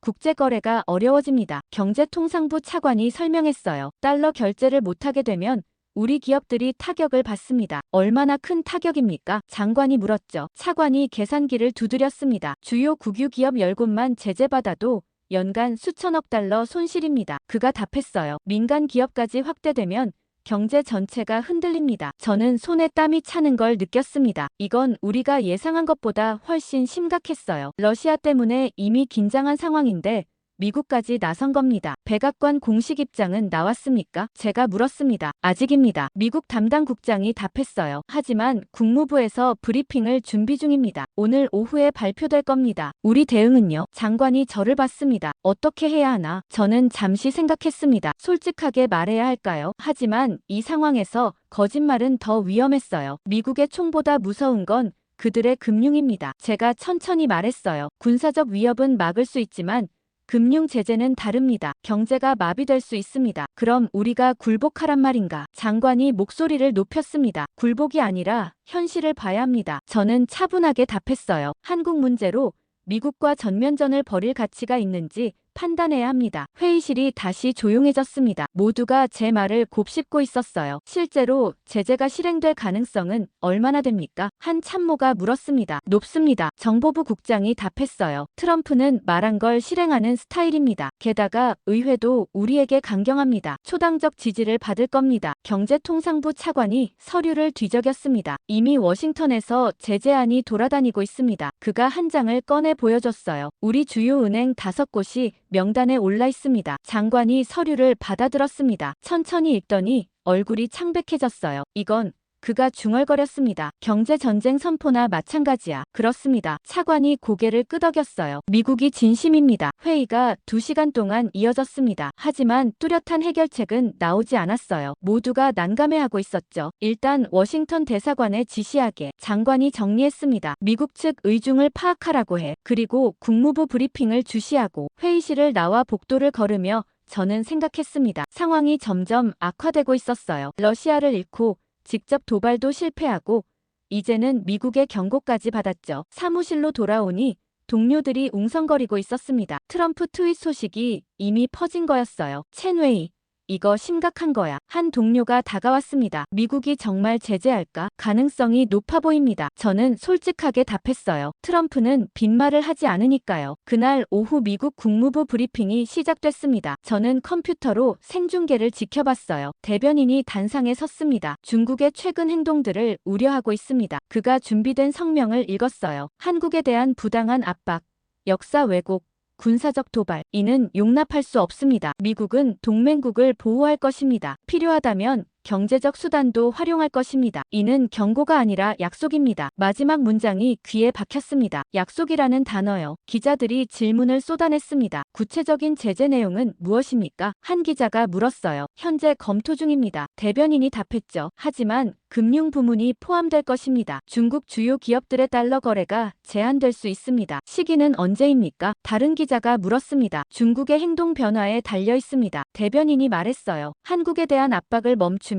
제재도 없을 겁니다. 계속하면 즉각 실행됩니다. 브리핑이 끝나고 저는 의자에 기대 앉았습니다. 상황이 명확해졌어요. 미국은 진심이었습니다. 저녁 무렵 긴급 경제회의가 소집됐습니다. 재정부, 중앙은행, 주요 국유 기업 대표들까지 모였어요. 회의실이 가득 찼죠. 제재가 실행되면 어떻게 됩니까? 재정부 장관이 물었습니다. 경제통상부 차관이 프레젠테이션을 시작했어요. 화면에 그래프들이 나타났죠. 주요 은행들의 국제거래가 중단됩니다. 그가 설명했어요. 무역 결제에 차질이 생기고 환율이 폭등할 겁니다. 주식시장도 폭락하겠죠. 얼마나 빨리 영향이 나타날까요? 중앙은행 총재가 물었습니다. 즉각입니다. 차관이 답했어요. 제재 발표 다음 날부터 시장이 요동칠 겁니다. 자본 유출도 시작될 거고요. 대비책은 있습니까? 한 국유 기업 대표가 물었죠. 제한적입니다. 차관이 솔직하게 답했어요. 달러 체제를 우회하기는 어렵습니다. 위안화 국제화를 추진했지만 아직 부족하죠. 회의실이 절망적인 분위기에 빠졌습니다. 저는 그 광경을 보며 깨달았어요. 우리가 얼마나 미국 금융 시스템에 의존하고 있는지를요. 군사력으로는 대등할 수 있었습니다. 하지만 금융은 달랐어요. 달러 패권 앞에서 우리는 무력했죠. 그날 밤 집으로 돌아가며 생각했습니다. 미국의 총보다 무서운 건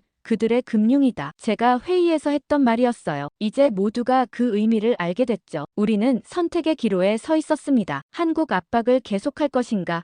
아니면 물러설 것인가? 계속하면 경제가 무너질 수 있었어요. 하지만 물러서면 체면이 구겨지죠. 어느 쪽을 선택해도 우리는 지는 거였습니다. 다음 날 아침 저는 일찍 출근했습니다. 밤새 잠을 제대로 못 잤어요. 머릿속에서 계속 계산이 돌아갔죠. 사무실에 도착해 문을 잠그고 컴퓨터를 켰습니다. 개인 작업을 할 시간이 필요했어요. 새 문서를 열고 제목을 적었죠. 한국 갈등의 손익 분석. 공식 보고서가 아니었습니다. 제 생각을 정리하기 위한 문서였어요. 하지만 누군가는 이걸 써야 한다고 생각했죠. 첫 번째 항목을 만들었습니다. 우리가 잃은 것. 손가락이 키보드 위를 움직이기 시작했어요. 러시아의 지지. 몇 주 전만 해도 우리 편이 될 거라 믿었던 러시아는 이제 한국과 협력하고 있다. 전략적 파트너를 잃었다. 다음 줄을 적었습니다. 기술적 우위에 대한 착각. 한국의 전자전 능력이 우리를 앞선다는 사실이 드러났다. 7분간의 무력화는 우리 군사력의 한계를 보여줬다. 계속 써 내려갔어요. 국제 신뢰. 러시아마저 한국을 선택했다는 사실은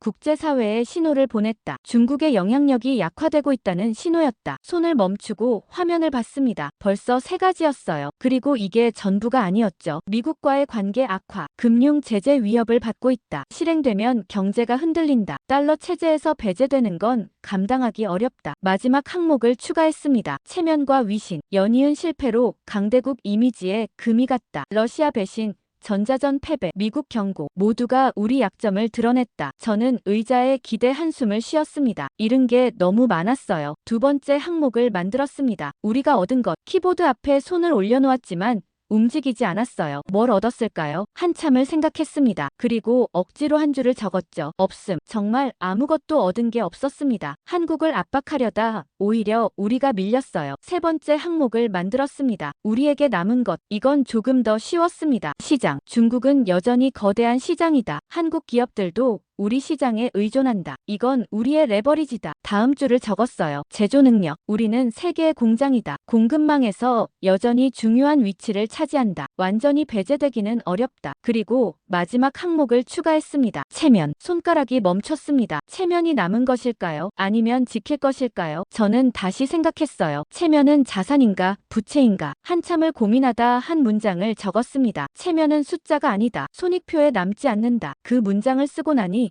뭔가 깨달은 것 같았습니다. 우리가 집착했던 게 바로 이거였어요. 체면이었죠. 우리는 체면을 지키려 했다. 한국의 핵잠수함 보유가 모욕처럼 느껴졌다. 러시아를 끌어들이고 직접 도발까지 했다. 하지만 결과는 어땠나? 체면은 더 구겨졌고 실리는 잃었다. 미국 제재 위협까지 받고 있다. 체면을 지키려다 모든 걸 잃을 위기다. 저는 화면을 보며 생각했습니다. 이게 진실이었어요. 냉정한 현실이었죠. 문서를 계속 작성했습니다. 전략적 선택지. 첫 번째 옵션을 적었어요. 현 상태 유지. 한국 압박을 계속한다. 북한 카드를 활용한다. 미국과 맞선다. 그 아래 결과를 예측했습니다. 미국 금융 제재 실행, 경제 타격 불가피, 국제 고립 심화, 장기적 손실 막대함. 두 번째 옵션을 적었어요. 전략 수정. 한국과의 갈등을 중단한다. 실용적 협력을 모색한다. 미국 제재를 피한다. 이것의 결과도 적었습니다. 단기적 체면 손상. 하지만 경제는 보호된다. 장기적으로 관계 회복 가능. 실리를 취하는 선택. 저는 두 옵션 옵션을 비교하며 봤습니다. 어느 쪽이 합리적일까요? 답은 명확했어요. 하지만 선택은 쉽지 않았죠. 새 문장을 적기 시작했습니다. 체면은 자산이 아니다. 체면으로는 경제를 살릴 수 없다. 국제관계를 복구할 수 없다. 기술 격차를 메울 수 없다. 체면은 실체가 없는 관념이다. 손익표에는 실리만 남는다. 손을 멈추고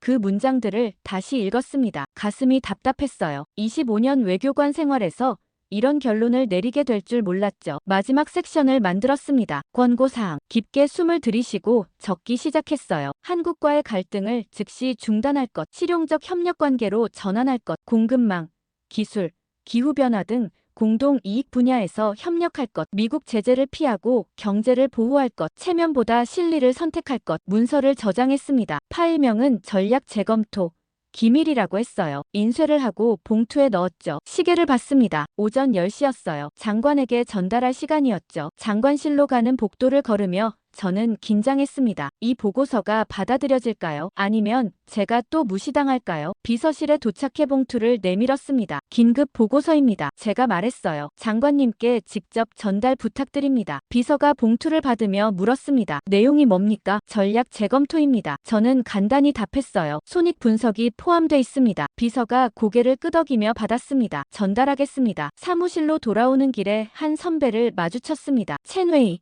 요즘 보고서를 많이 쓰는군. 그가 말했어요. 누가 읽기는 하나. 읽든 안 읽든 써야 합니다. 저는 답했어요. 기록은 남아야 하니까요. 선배가 쓴웃음을 지었습니다. 자네 너무 진지해. 외교는 현실이야. 이상이 아니라고. 그래서 현실을 쓴 겁니다. 제가 말했죠. 손익표를요. 책상에 앉아 창밖을 봤습니다. 베이징 하늘이 회색이었어요. 미세먼지가 낀 것 같았죠. 저는 생각했습니다. 손익표는 냉정했어요. 감정이 없었죠. 체면도 자존심도 분노도 없었습니다. 오직 숫자만 있었어요. 그리고 그 숫자는 명확했습니다. 우리는 지고 있었어요. 계속 싸우면 더 많이 잃을 거였죠. 물러서면 체면은 구겨지지만 실리는 지킬 수 있었습니다. 오후에 동료가 다가왔습니다. 첸웨이. 점심 먹으러 가자. 저는 고개를 저었어요. 오늘은 혼자 있고 싶어. 동료가 걱정스러운 표정으로 저를 봤습니다. 괜찮아. 나중에 보자고. 혼자 남아 도시락을 먹었습니다. 맛이 없었어요. 입맛이 사라진 것 같았죠. 휴대전화로 뉴스를 확인했습니다. 미국 제재 관련 기사들이 쏟아지고 있었어요. 월스트리트 저널이 제재 대상 기업 명단을 보도했죠. 우리 주요 은행 5곳이 포함돼 있었습니다. 시간이 없었어요. 미국은 진심이었고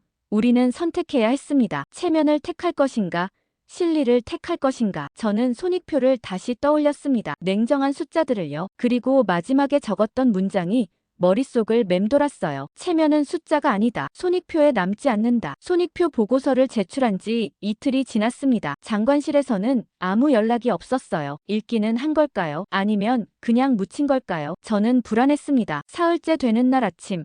장관실에서 호출이 왔습니다. 오전 9시에 오라는 지시였어요. 저는 서류 가방을 챙겨 장관실로 향했죠. 노크를 하고 들어가니 장관이 책상에 앉아 있었습니다. 제 보고서가 펼쳐져 있었어요. 여러 곳에 밑줄이 그어져 있었죠. 앉게. 장관이 말했습니다. 목소리가 평소보다 부드러웠어요. 저는 의자에 앉았습니다. 긴장이 됐죠. 보고서 읽었네. 장관이 서류를 두드렸어요. 냉정하더군. 너무 냉정해서 기분이 나쁠 정도야. 죄송합니다. 제가 말했어요. 하지만 사실만 적었습니다. 알아. 장관이 한숨을 쉬었습니다. 그게 문제지. 자네 말이 다 맞거든. 저는 놀랐습니다. 인정하시는 겁니까? 인정 안 하고 싶지만 숫자는 거짓말을 안 하지. 장관이 쓴웃음을 지었어요. 우리가 지고 있어. 계속 싸우면 더 잃을 거고. 그렇습니다. 저는 고개를 끄덕였어요. 그래서 어떻게 하자는 건가? 장관이 물었죠. 자네 권고사항대로 하자는 건가? 한국과 갈등을 중단하고 협력하자고. 네, 그렇습니다. 저는 확신 있게 답했어요. 다른 선택지가 없습니다. 장관이 창밖을 봤습니다. 한참을 침묵하더니 입을 열었어요. 위에 보고해야 해. 총리실과 당 지도부에. 그들을 설득할 수 있겠나? 노력하겠습니다. 제가 답했죠. 하지만 저 혼자서는 어렵습니다. 장관님께서 함께 해주셔야 합니다. 장관이 저를 봤습니다. 자네 각오가 대단하군. 이거 잘못하면 우리 둘 다 자리 잃어. 알고 있습니다. 저는 솔직하게 말했어요. 하지만 누군가는 해야 합니다. 좋아. 장관이 결심한 듯 고개를 끄덕였어요. 공식 정책 전환 제안서를 만들게. 일주일 안에. 저는 사무실로 돌아와 즉시 작업에 들어갔습니다. 노트북을 열고 새 문서를 만들었어요. 제목은 대한민국과의 관계 정상화 방안이었습니다. 첫 섹션은 현황 진단이었습니다. 손익표 내용을 기반으로 확장했어요. 우리가 처한 상황을 객관적으로 서술했죠. 현재 중국은 전략적 고립 위기에 직면해 있다. 러시아의 이탈, 기술 격차 노출, 미국 제재 위협, 이 모든 것이 한국 문제에서 비롯됐다. 계속 대치하면 손실만 커진다. 두 번째 섹션은 정책 목표였습니다. 한국과의 갈등 중단, 실용적 협력 관계 구축, 미국 제재 회피, 지역 안정 기여, 국익 최대화. 세 번째 섹션이 가장 중요했습니다. 구체적 실행 방안이었어요. 손가락이 빠르게 움직였죠. 첫째, 즉각적 긴장 완화 조치, 동북공정 관련 발언 자제, 군사적 도발 행위 중단, 북한 카드 사용 포기. 공식 사과는 아니지만 실질적 행동 변화. 둘째, 경제 협력 재개, 공급망 협력 강화, 한국 기업에 대한 차별 철폐, 상호 투자 장벽 완화, 기술 협력 분야 발굴. 셋째, 다자 협력 추진, 기후변화 공동 대응, 환경 보호 협력, 문화 교류 확대, 지역 안정 메커니즘 구축. 문서 작성에 사흘이 걸렸습니다. 밤늦게까지 일했어요. 세부 내용을 다듬고 데이터를 보강했죠. 최종본은 80페이지가 됐습니다. 장관에게 제출했어요. 이틀 후 장관실에서 또 호출이 왔습니다. 이번엔 다른 사람들도 있었어요. 차관과 주요 국장들이었죠. 여러분, 장관이 회의를 시작했습니다. 첸웨이가 작성한 정책 전환 제안서를 검토했습니다. 오늘은 이에 대해 논의하겠습니다. 서류가 돌려졌습니다. 모두가 읽기 시작했어요. 회의실이 조용해졌죠. 10분 정도 지나자 한 국장이 입을 열었습니다. 이건 사실상 후퇴 아닙니까? 그가 날카롭게 물었어요. 한국에 굴복하자는 겁니까? 굴복이 아닙니다. 제가 답했어요. 생존입니다. 우리가 계속 싸우면 경제가 무너집니다. 하지만 체면이 국장이 따져 물었죠. 체면은 숫자가 아닙니다. 제가 단호하게 말했어요. 손익표에 남지 않습니다. 경제가 무너지면 체면도 의미 없어요. 회의실이 술렁였습니다. 제 말이 도발적으로 들렸나 봐요. 첸웨이 말이 맞습니다. 차관이 끼어들었어요. 미국 제재가 실행되면 우리 은행들이 타격받습니다. 국제거래가 막히면 경제 전체가 흔들려요. 그럼 대안이 뭡니까? 다른 국장이 물었습니다. 그냥 손 놓고 있자는 겁니까? 손 놓는 게 아닙니다. 제가 설명했어요. 전략을 바꾸는 겁니다. 대결에서 협력으로요. 그게 우리한테 이익이에요. 한국이 받아들일까요? 한 참모가 의문을 제기했어요. 그들도 우리를 불신할 텐데 진정성을 보여줘야 합니다. 장관이 답했어요. 말이 아니라 행동으로요. 실질적 변화를 먼저 실행하는 겁니다. 논의가 2시간 동안 이어졌습니다. 찬반 의견이 팽팽했어요. 하지만 점점 현실론이 힘을 얻어갔죠. 투표를 하겠습니다. 장관이 정리했어요. 이 제안을 상부에 보고할지 결정합시다. 손을 들어주십시오. 찬성이 과반을 넘었습니다. 저는 안도했어요. 첫 관문을 통과한 겁니다. 일주일 후 총리실 회의가 열렸습니다. 저도 장관과 함께 참석했어요. 총리와 당 고위 간부들 앞에서 제안서를 설명했죠. 이는 굴복이 아닙니다. 제가 프레젠테이션을 시작했어요. 전략적 조정입니다. 우리는 한국과 싸워서 얻을 게 없습니다. 하지만 협력하면 이익이 있어요. 데이터를 보여드리겠습니다. 화면에 그래프들을 띄웠습니다. 갈등 지속 시나리오와 협력 전환 시나리오를 비교했어요. 숫자가 명확했죠. 총리가 질문했습니다. 한국이 신뢰할까요? 우리 변화를요. 행동으로 증명해야 합니다. 제가 답했어요. 말보다 행동이 먼저입니다. 군사 도발 중단, 경제 협력 재개, 이런 실질적 조치들이요. 당 간부 하나가 날카롭게 물었습니다. 이건 노선 변경 아닙니까? 대외 정책의 근본적 전환인데 환경 변화에 대한 적응입니다. 장관이 거들었어요. 고집은 미덕이 아닙니다. 유연성이 강함이죠. 회의는 3시간 동안 이어졌습니다. 격렬한 논쟁이 있었어요. 하지만 결국 총리가 결정을 내렸죠. 신중하게 추진하십시오. 총리가 말했습니다. 단계적으로 실행하되 국익을 최우선으로. 그리고 미국 제재를 반드시 피하십시오. 회의실을 나오며 장관이 제 어깨를 두드렸습니다. 잘했네. 첫걸음을 뗐어. 하지만 아직 멀었습니다. 제가 말했어요. 실행이 더 어려울 겁니다. 알아. 장관이 고개를 끄덕였어요. 하지만 우리가 해야 해. 사무실로 돌아와 동료들에게 결과를 알렸습니다. 승인됐어. 정책 전환이 공식화됐어. 동료들의 반응은 엇갈렸습니다. 일부는 안도했지만 일부는 불만스러워 보였어요. 저는 창밖을 봤습니다. 베이징 하늘이 조금 맑아진 것 같았어요. 물론 착각일 수도 있었죠. 하지만 희망처럼 느껴졌습니다. 체면보다 현실을 선택했어요. 자존심보다 생존을요. 이제 실행만 남았죠. 정책 전환 승인 이후 일주일이 지났습니다. 구체적인 실행 계획을 수립하는 시간이었어요. 저는 실무팀을 이끌게 됐죠. 매일 회의가 이어졌습니다. 어떻게 톤을 바꿀 것인가, 어떤 신호를 먼저 보낼 것인가, 모든 게 중요했어요. 한 발 잘못 디디면 역효과가 날 수 있었으니까요. 그날 오후 외교부 브리핑룸에서 첫 신호가 나갔습니다. 대변인이 단상에 섰어요. 기자들이 카메라를 들이댔죠. 중국은 지역 평화와 안정을 중시합니다. 대변인이 준비된 성명을 읽었어요. 우리는 모든 이웃 국가들과 공동 번영을 추구합니다. 대화와 협력이 갈등보다 낫다고 믿습니다. 공동 번영이라는 단어가 핵심이었습니다. 이전에는 쓰지 않던 표현이었어요. 미묘하지만 분명한 변화였죠. 한국과의 관계는 어떻습니까? 한 기자가 질문했습니다. 한국은 중요한 이웃입니다. 대변인이 답했어요. 우리는 실용적이고 건설적인 관계를 원합니다. 양국 모두의 이익이 되는 협력을 추구하겠습니다. 저는 사무실에서 생중계를 지켜봤습니다. 떨리는 마음이었어요. 이 메시지가 어떻게 받아들여질까요? 브리핑이 끝나고 30분 후 한국 언론 반응이 나왔습니다. 조심스럽게 긍정적이었어요. 중국 톤 변화. 대화 가능성 열려. 연합뉴스 속보였죠. 저는 안도의 한숨을 쉬었습니다. 일단 첫 반응은 나쁘지 않았어요. 하지만 국내 반응은 달랐습니다. 보수 성향 인사들이 반발했어요. 온라인 댓글들이 쏟아졌죠. 굴욕 외교다.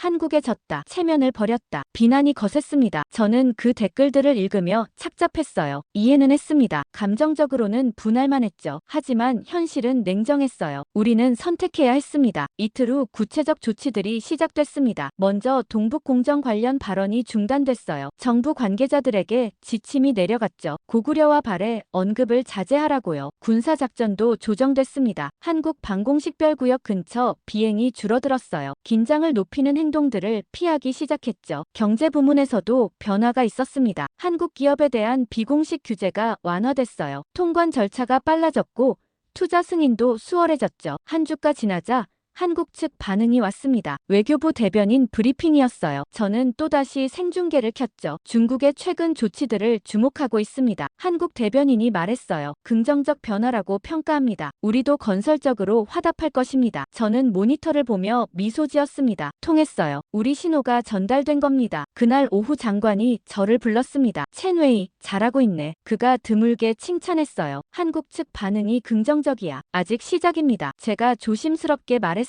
신뢰를 쌓으려면 시간이 필요합니다. 알아. 장관이 고개를 끄덕였어요. 하지만 방향은 맞아. 계속 가자고. 그런데 한 가지가 계속 머릿속을 맴돌았습니다. 몇 달 전 외교부 회의실에서 박지현이 했던 말이었어요. 저는 수첩을 꺼내 그때 메모를 찾았죠. 중국은 역사를 조작하고 하늘을 침범했습니다. 주권을 건드리면 대화 대신 대응이 있을 뿐입니다. 그 문장을 다시 읽으며 생각했습니다. 명확했어요. 선을 그은 거였죠. 우리가 그 선을 넘었고 대가를 치렀습니다. 저는 새로운 문장을 적었습니다. 대화는 원하지만 모욕엔 침묵하지 않는다. 한국의 입장이 이거였어요. 우리가 이해하지 못했던 거죠. 개인 보고서를 하나 더 작성하기로 했습니다. 제목은 왜 우리는 졌는가였어요. 손가락이 키보드 위를 움직였습니다. 우린 싸움을 설계했다. 러시아 카드, 군사 도발, 북한 활용 모두 압박을 위한 수단이었다. 하지만 한국은 멈춤을 설계했다. 전자전으로 7분간 우리를 무력화시켰다. 공격하지 않고 멈추게 했다. 그 차이가 결과를 만들었다. 다음 문단을 적었어요. 우리는 감정으로 움직였다. 자존심이 상했고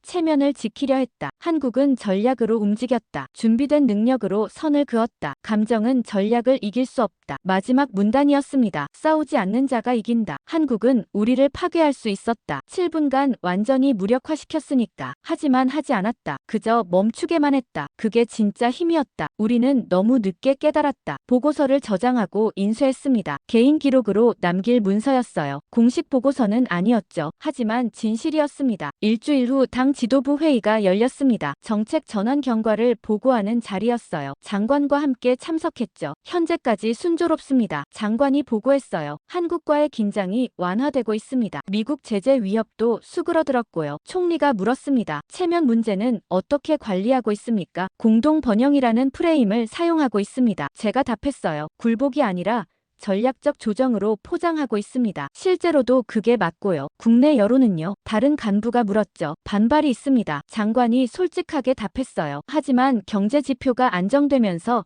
점차 수그러들고 있습니다. 현실이 설득하고 있습니다. 회의가 끝나고 복도로 나왔습니다. 장관이 제게 말했어요. 자네 덕분이야. 첸웨이. 손익표가 모두를 설득했어. 손익표는 거짓말을 못하니까요. 저는 답했습니다. 숫자는 냉정하죠. 그날 저녁 집으로 돌아가는 길에 생각했습니다. 몇 달 전 우리는 자신만만했어요. 한국 따위 문제 없다고 생각했죠. 러시아가 우리 편이고 우리가 더 강하다고 믿었습니다. 하지만 모든 게 잘못됐어요. 러시아는 떠났고 우리는 7분간 무력화됐죠. 미국의 경고까지 받았습니다. 그제야 깨달았어요. 체면으로는 경제를 살릴 수 없다는 걸요. 자존심으로는 전략을 이길 수 없다는 걸요. 한국은 처음부터 알고 있었습니다. 싸우지 않고 이기는 법을요. 우리는 너무 늦게 배웠죠. 집에 도착해 서재에 앉았습니다. 개인 수첩을 꺼내 마지막 페이지를 펼쳤어요. 거기에 한 문장을 적었습니다. 체면보다 현실을 선택한 날, 우리는 겨우 살아남았다. 그 문장을 쓰고 수첩을 덮었습니다. 창밖을 보니 베이징 밤하늘에 별이 보였어요. 오랜만에 맑은 밤이었죠. 저는 그 별들을 보며 생각했습니다. 우리는 싸워서 잃었고 그들은 멈춰서 얻었어요. 이제 다시 시작해야 했습니다. 이번엔